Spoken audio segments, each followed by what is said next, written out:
Today we will be talking about AI in content creation. So, Steve, Yeah, so we're talking today to real estate professionals, specifically residential and commercial real estate video. So, we're very bullish on video. It's a great way to stand out and differentiate yourself. It's a great way to create value and brand yourself in the community and to your people. But we're sold a lot of, I feel like, oversold with AI content creation. And we're going to talk about that here because we are a content agency and we use all of these tools, right? And we have a whole editing team. So creating content is a big part of what we do. So we're going to talk about how we use AI and where the limitations are, what's been overhyped and what's real. How about that? Yeah, that's perfect. So we're going to start by the misconceptions, right? We're sold on the idea that you can drop a long form video into an AI tool and in seconds get dozens of ready to go post clips. But let's be honest, it's not that simple. So they have tools like Opus Clip, right? Vizard, Pika, Clap is another one. We've tried Wisecut. We've tried most all of these, and I think our reaction is what? It's getting there, but it's not quite there yet. Yeah, because like for me, since I oversee the editors a lot, I work closely with our editors, in-house editors. The clips that we get from Opus, for example, some of them are repetitive. You're gonna find that it gave you a good clip, like let's say clip number one, because it has a way of rating them. This has 99% chance of going viral, all the way to like 80 or 70. So in our agency, we tend to work within the 90% percentile. And for those clips, however, you see like clip one that was rated 99 has so many cuts placed in between. And before, I think last year, Opus used to leave the rest of the conversation in a clip where it extracted it. But I notice now it's no longer there. So let's say it's not that clip doesn't have context, like it's starting in the mid conversation, in the middle of the conversation. You don't have a way to go back and like restore something that was cut out in the beginning. So that's a huge flaw. I don't know why they did that. The one that is really great at leaving all that in is Riverside, but Riverside is a little bit on the, I think it's a little bit pricier, I think, and it's best for agencies. But that is the one flaw that I've seen with Opus is that they produce, there's some good clips, but I feel like there's repetition, and then there's out of context segments. They start mid sentence, and then you have an even pacing or missing context. So the pacing again, it should at least remove the filler words and the awkward um, pauses. Like we're on a live recording right now, so you're gonna hear a lot of ums and ahs, and we're gonna pause because we're trying to correct our thoughts. But if I put this on Opus, I still have to check the AI tool tab and remove the filler words. Then it prompts me to remove the pauses, and even that is still not perfect. So let's talk about where AI excels, Floyce. AI is very powerful. It's getting better all the time. Where does it excel to do the heavy lifting? I think in transcription, that is perfect. It does a really good job. You get the right timestamps. It's really not good at captioning as such per se. And I think that if the transcript was really well, like captioned, it would save a lot of time to then go back again and like watch the entire clip with the captions on and try to fix that. And then idea generation. Talk about this. Yeah, so we've been talking about editing now, which is sort of the end of the process, but let's go take it back to now the beginning of the process. you're a realtor, maybe you're a team leader or a broker or broker owner of the brokerage, you need to create content in order to generate leads and build your brand. AI can help with that. But I think the big mistake, Floyce, that I see people making is they're trusting ChatGPT to give them an answer the first time. They'll put in a simple prompt like, write me a script for a video about the top 10 best restaurants in Fort Lauderdale, something like that. And it'll spit it out, but you really want to iterate, is what I've learned with these AI tools. You don't want it to be the boss. You want to be the boss. You need to make it a teammate or even a subordinate. You have to be the director. So you got to put on your director hat. You have to vet and critique everything that it spits back at you. Because remember, it's scraping the entire web, internet, and more, maybe collected data from some other sources, and it's trying to guess what you want and spit it back to you. But it really works better with more input, I think, is the core message that I'm trying to say here. Yeah, especially for realtors, you need to be compliant. So sometimes it's going to say some stuff that we cannot, discuss or talk about. So you need to go back and tell them, hey, I'm licensed. I need to be compliant. I'm in such and such state. Sometimes this, compliance and ethics issues are not uniform. Some states will require you to do certain things. So just make sure that you put your own touch to it and have a second eye. And then rough cutting. Another way to use AI is rough cutting and auto captions. This saves time by getting your clips 70 to 80% done. I wanted to make one more point too before we move on, going back to the actual idea creation part. Try Gemini. I've been using Gemini and Notebook LM, which is the Google AI. And it's very good for deep research. Okay. It's got access to all of Google and all of YouTube, the two biggest search engines on the web. So it's got real-time data that it can scrape from Reddit and YouTube videos, and it'll give you a whole research report if you ask it, particularly about, let's say, a market report. I think it's really good for market reports because it'll scrape and pull really deep information. You get a lot of deep information from your MLS and RPR, but you could actually take some of that information, let's say an RPR report, throw that into Gemini or Notebook LM or ChatGPT and ask for it to return some insights, some unique insights that you could highlight. I actually used that feature this last week. I did a video on Florida cities and how they like the report for Florida's major cities, and they did a good job.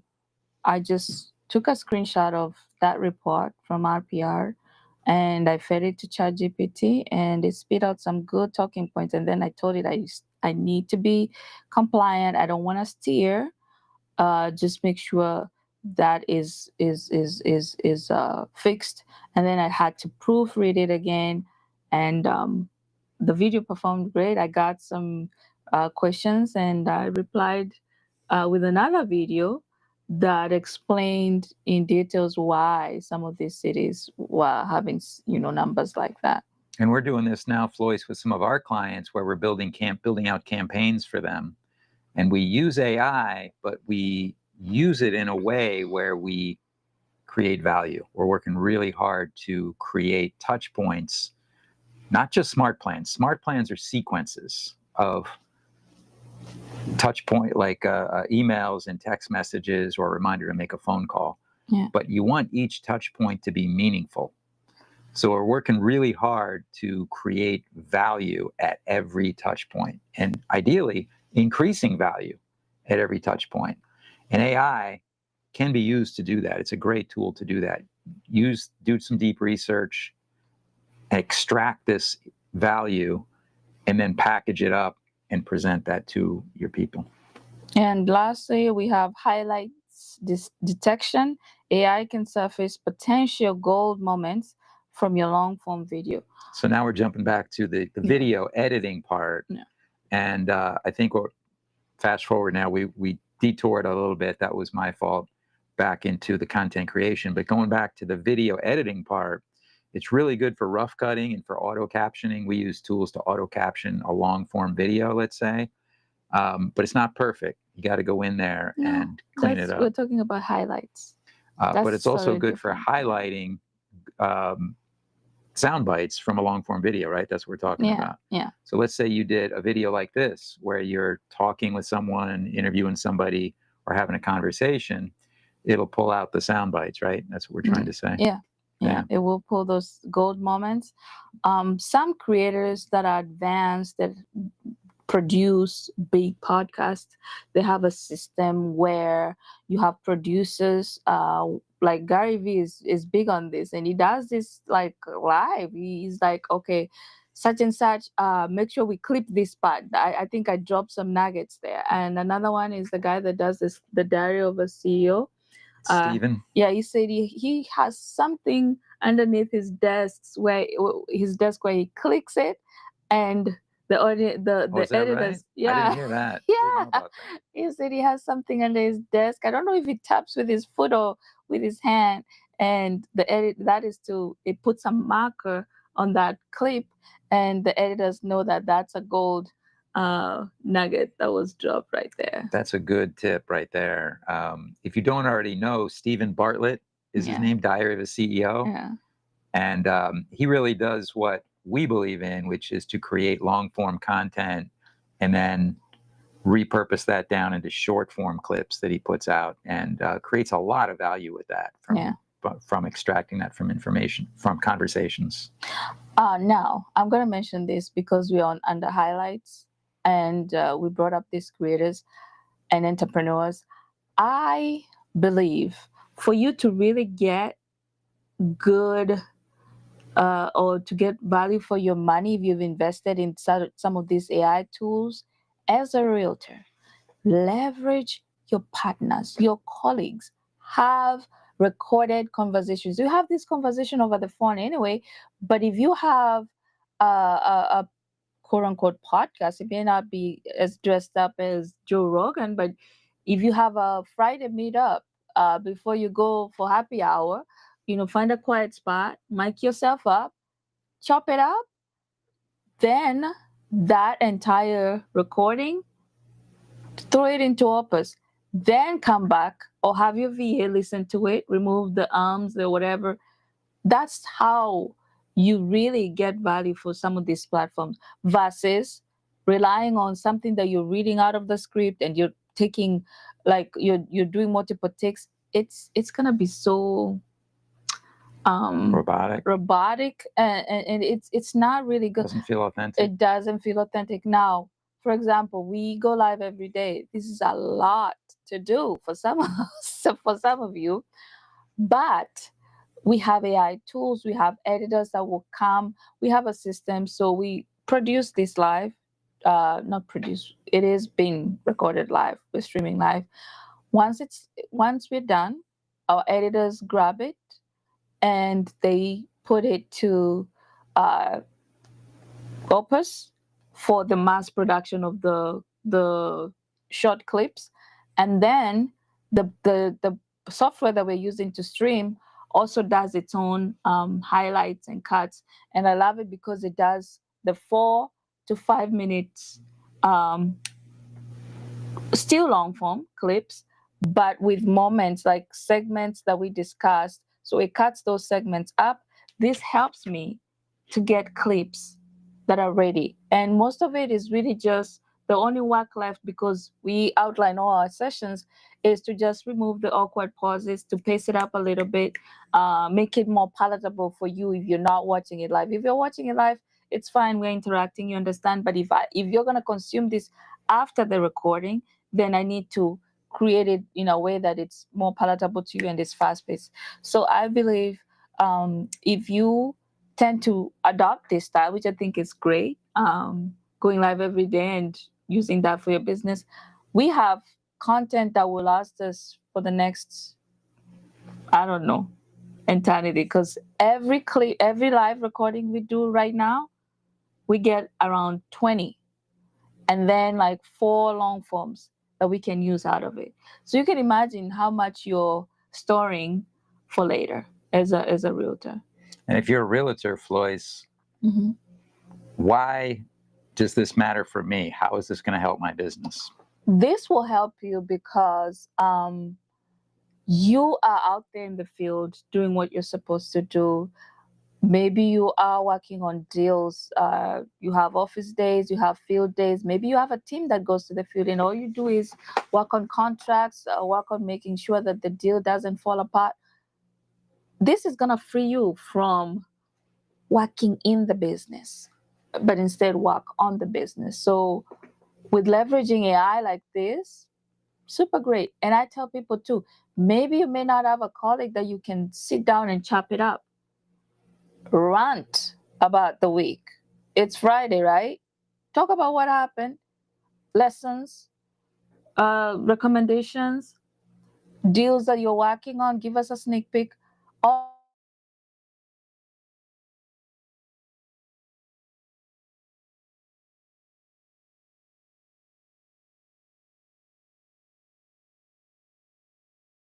that are in real estate, you probably recognize by now the value of content marketing, right? And you probably know that you should be making video content specifically. That of the content types is the best performing content type, which is why we are very bullish on video content marketing. And all of this is using AI to streamline that process, because we know it's not easy. Yeah. Everybody says you should make content, but how does that actually work with your busy schedule? Yeah. So the key takeaway here is AI accelerates the process, but it doesn't finish it. You still need to do a little bit of work on there. So we're in part 3, Floyce. Yeah. Let's talk about where AI still fails. The human edge. You still need a human edge, right? Yeah. I think context. It's still not there with it. AI doesn't understand story arcs or emotional timings. That's very important. Emotional timings. Yeah, and this context point is a valid one, because it goes back to what I was saying about iterating.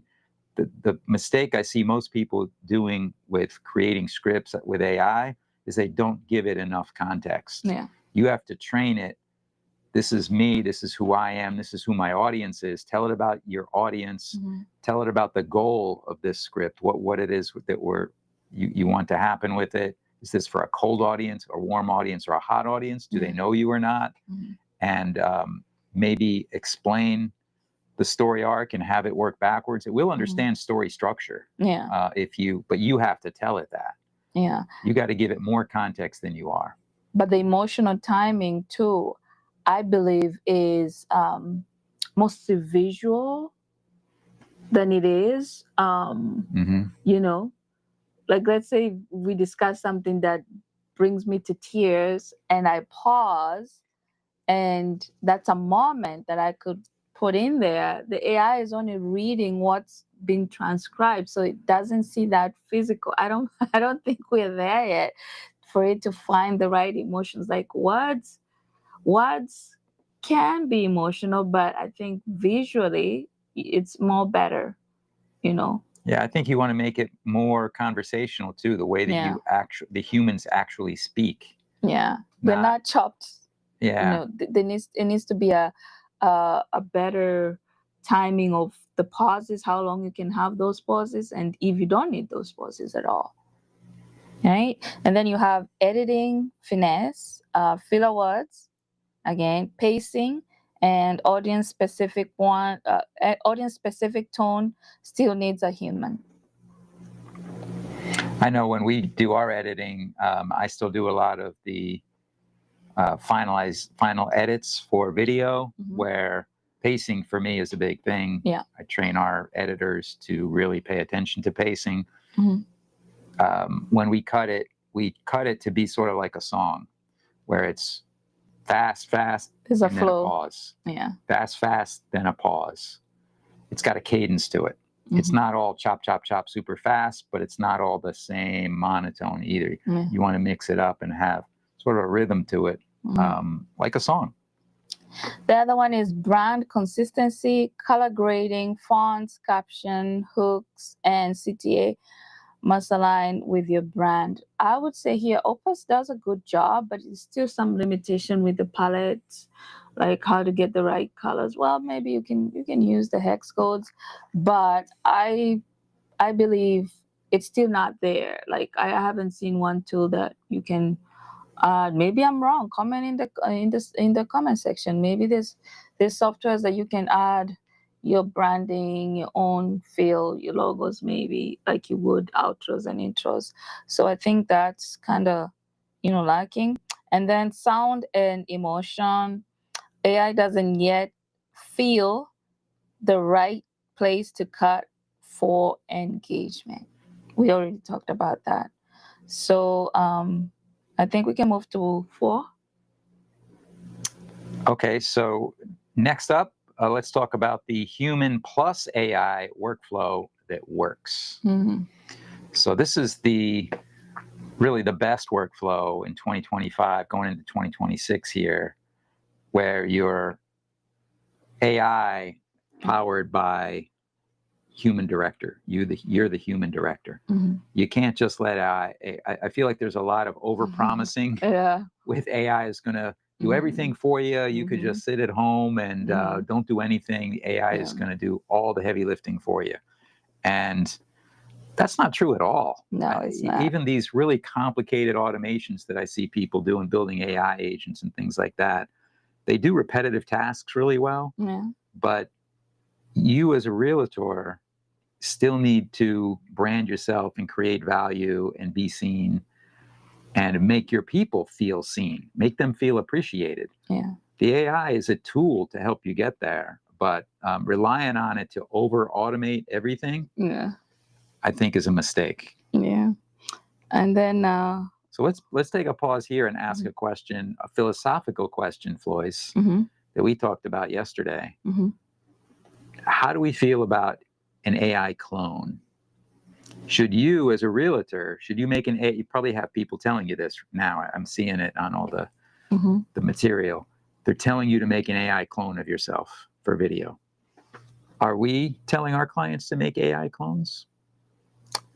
I'm going to take a personal stand here. I don't like it. I know why some people do it, because they're trying to multiply themselves and they're trying to get a lot done. But you still need the human touch. You cannot be too busy to show up for your people, I believe. Show up in the middle of the night, go live, pull that down, then recut it. Whenever you get a minute, just produce, then use AI to edit. You cannot just be hands off. I refuse to do that. I mean, we're advancing with technology, yes, but imagine, because it's still not there even with the cloning. You can tell the mouth, the movement, the lips, kind of even the teeth are almost the same. Like it's not superhuman. So I would say just show up and use AI to multiply your efforts by editing and maybe distribution. Show up, always show up for your people, because your voice is so important.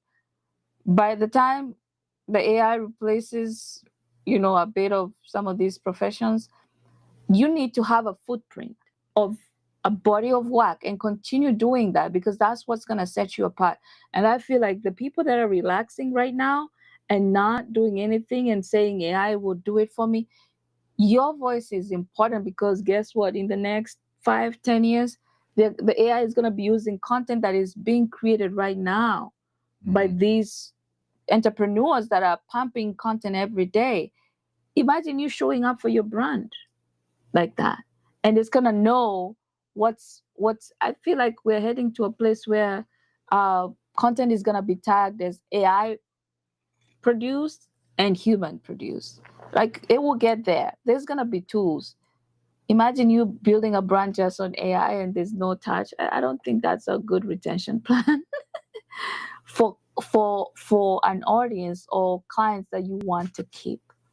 I feel like also this could be a whole nother live that we do just talking about this, because this is a good topic to debate. Yeah. But I feel like another red line that you don't want to step over is, are you trying to trick people that this is you? Yeah. If you're trying to pass this off as you and it's not you, Yeah. From a brand perspective, you got to ask yourself, is that how you want to treat your audience? Mm-mm. Do you think they feel, how do you think they feel when they find out that wasn't you in the video? Yeah. How would you feel? Yeah.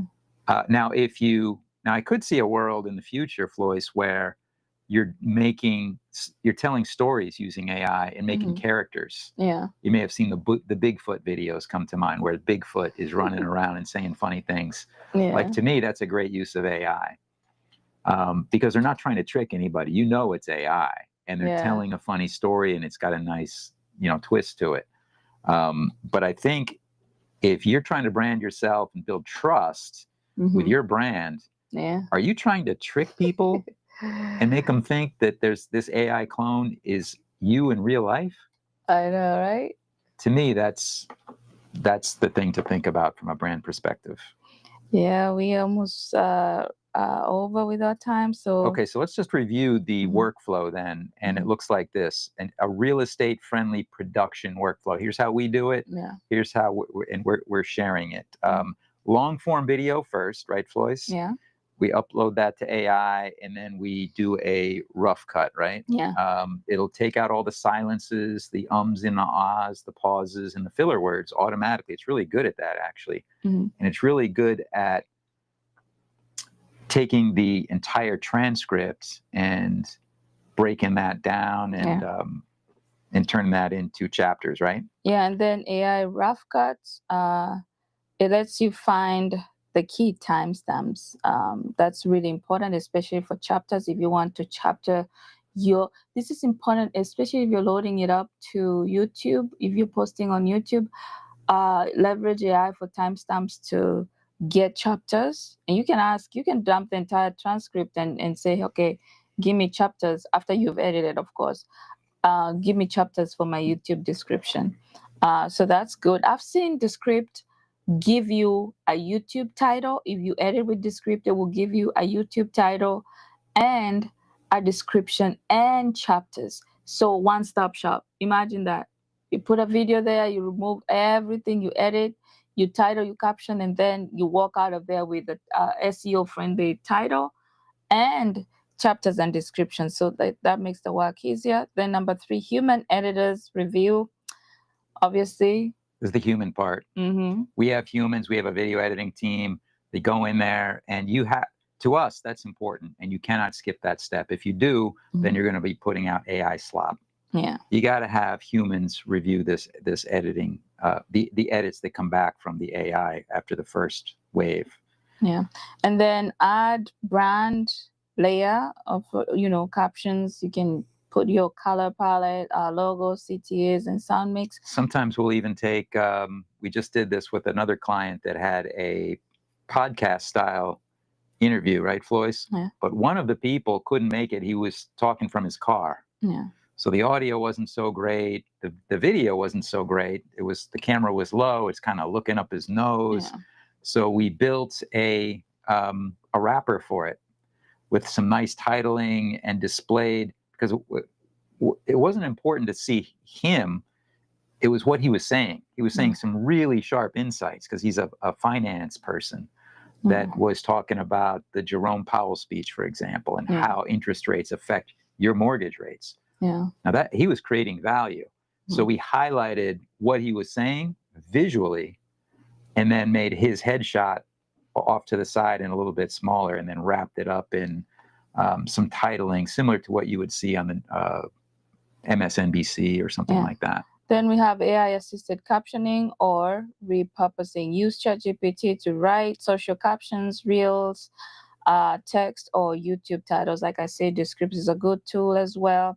So the analogy here is that AI is like an assistant that organizes your footage, but you still need a creative director to make it watchable, and on brand. Now, section 5, because we're running out of time.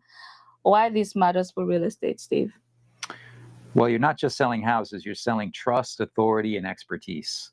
And that's really what you want to focus on. This AI is just a tool to do that. It helps you produce content. You know we're bullish on content. This helps you create it faster. But your audience connects with you, not automation. We're not an AI avatar. So a polished, human-reviewed video can attract clients who say, you sound like you really know it. You really know the market, and not you sound like an AI highlight reel. You want to be the expert. We want to highlight you as the expert. Okay, so what's the closing takeaway here, Floyce? So AI is your assistant, not your replacement. Use it to do the heavy lifting, but always keep your creative fingerprint on your content. Very important. You're the director. You're the creative director now. Congratulations. You just got promoted. You're the creative director now. So make sure you fill that job role. And if you need help, as always, reach out. This is what we do. We're here to help you with that. Our agency also deals with content. Like we said in the beginning, we have the justvideoit.com platform that you can go there. We have some DIY content blueprints for you if you want to get started on this content producing journey. But we would also love for you to follow us on TikTok as Just Video It, because soon we're going to start going live there, and you can bring all your questions and queries. And this strategy applies to both residential and commercial real estate. It has been nice having you all through the week. Now we got to jump to another meeting, but we will see you next week. Have a great weekend.